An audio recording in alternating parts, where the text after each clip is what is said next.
पल्लवी, आप सभी का ग्राम सेवा न्यूज चैनल में तहे दिल से स्वागत करती हूँ।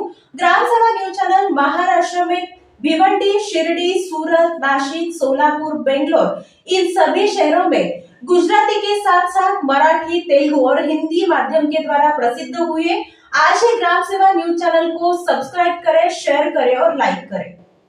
హైదరాబాద్ పాత బస్తీలో కురిసిన భారీ వర్షానికి చంద్రాయన్గుట్ట నియోజకవర్గంలోని చంద్రాయన్గుట్ట, అలియాబాద్, లక్ష్మీనగర్, శివగంగానగర్, ఛత్రినాక, అచ్చయ్యనగర్, అయోధ్యనగర్, హనుమాన్ నగర్, పటేల్ నగర్, ఉప్పుగూడ, శివాజీనగర్, సాయిబాబా నగర్ తదితర ప్రాంతాలలో వర్షపు నీటితో లోతట్టు ప్రాంతాలన్నీ జలమయమయ్యాయి. వర్షపు నీటికి తోడు డ్రైనేజ్ పొంగి పొర్లుతుండడంతో కాలనీల్లో చెరువులుగా మారడంతో స్థానిక ప్రజలు, వాహనదారులు, పాదచారులు తీవ్ర ఇబ్బంది గురయ్యారు.